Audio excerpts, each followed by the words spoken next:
Ang patakaran dito sa Japan na dapat alam at naiintindihan po natin. Hello guys, good evening. This is Marl and about sa mukha ko guys, nakainom po tayo kaya wag nyo lang pansinin guys. So, may ginawa akong content mga 5 PM guys, pinost ko sa today. Pero I don't know with TikTok bakit ganun yung video. Kumbaga inedit ko guys, nilagyan ko ng mga caption pero yung mga caption po hindi po tugma doon sa sinasabi ko or sa timing ng sinasabi ko po. So this content po is about po sa pag-uwi natin sa Pilipinas kung kailangan ba talaga natin ng re-entry permit. So this time guys, gagawin lang nating simple para hindi na mahaba yung video.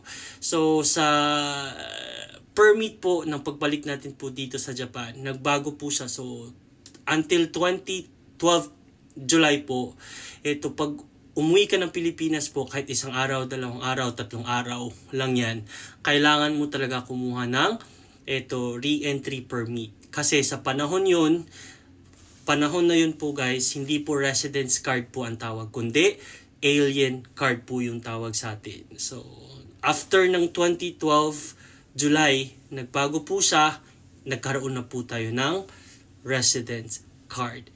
And sa pagbago ng residence card po natin, nagbago rin yung patakaran ng re-entry permit. Sorry po guys. Ngayon, dalawa po yung permit na ang tinutukoy ko po. First is yung permit, yung re-entry permit. Pangalawa is yung special re-entry permit. Yung special re-entry permit po, ito po yung bagong sistema. Ngayon, kung ikaw ay aalis ng Japan with the visa and babalik ka within 1 year po, hindi nyo na kailangan yung re-entry permit. Kasi meron tayong tinatawag na special re-entry permit. Ngayon, yung special re-entry permit, paano po siya makukuha? Makukuha mo to on the day na umalis ka ng Japan. So, on the day of your flight.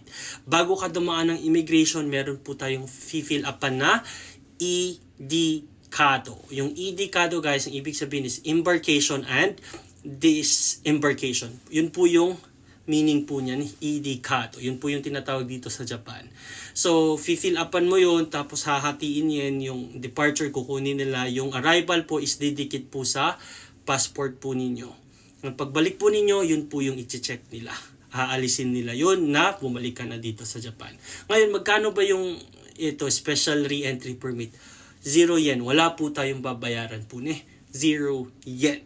Again po, yung special re-entry permit or yung permit po na sinasabi po natin, applicable lang to sa mga nakatira po dito sa Japan. Nakatira, ibig sabihin meron po tayong residence card. Ngayon, talking about the permit po,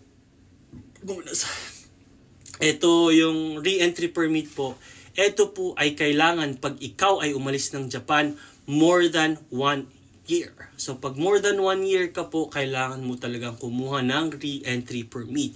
So ngayon, saan kukuha ng re-entry permit? Ito, kukunin mo to sa immigration. So mag-a-apply ka sa immigration bago ka umuwi ng Pilipinas. Tapos may babayaran po tayo, yung single po, 3,000 yen, yung multiple po is 6,000 yen. Yun po yung pagkakaiba. May babayaran at saka sa immigration po natin siya kukunin. Yung special re-entry permit, walang babayaran, tapos kukunin lang natin siya or makukuha natin siya on the day of our flight. That is para po sa permanent, long term. Lahat po ng type of visa po, SSW, TITP. Pero kung SSW, TITP ka, I guess 1 year. Kung 1 year yung visa mo, dapat bumalik ka talaga dito para mag-renew ka. And then, yung mga engineering visa, humanities, international services, the same din po lahat po ng visa. Pero, you have to understand po, meron din tayong tinatawag na special or tokubetsu eiju sha. Ang ibig po sabihin yun is special permanent residency. Ngayon, yung special permanent residency po, they are allowed to go out from Japan maximum po ng 2 years. So, ibig sabihin, pag bumalik sila ng Japan within 2 years, hindi nila kailangan yung permit. Hindi nila kailangan yun. Kasi babalik sila within 2 years. That is for special permanent residency. Tokubetsu Eijusha. Sa kanila lang po yun. Yung sa mga other visa po, within 1 year po talaga. That's it. Sana po naintindihan this time. And this time guys, hindi ko na siya lalagyan ng caption para hindi ko na i-edit at saka i-upload ko na lang po. Sana po naintindihan po this time. Kasi yung pinost ko talaga hindi ko maintindihan bakit. In-edit ko pa naman ng maayos yun pero hindi po maganda yung presentation. So bago natin tapusin yung video guys, magsasamari lang po tayo. Dalawa po yung permit, re-entry permit at saka special re-entry permit. Saan makukuha yan? Yung re-entry permit po is sa immigration. Yung sa special re-entry permit po is sa day kung kailan ka lilipad before ka dumaan ng immigration. Ngayon, magkano yung bayad? Yung sa permanent sa re-entry permit po is 3,000 for single, 6,000 for multiple. Dito po sa special is wala po tayong babayaran.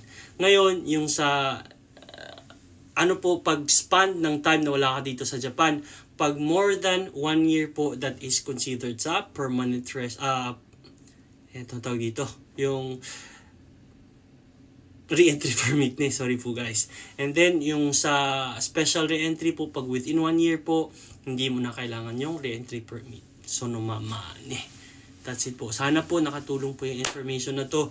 And please, don't forget to repost and share it to your friends guys sa mga nagbabalak na umalis ng Japan for vacations. Kasi po marami pong hindi nakaintindi about sa re-entry permit. Sayonara po, arigatou gozaimasu, pasensya po ganito yung mukha po natin. Nakainom po tayo. Sayonara, oyasumi nasai.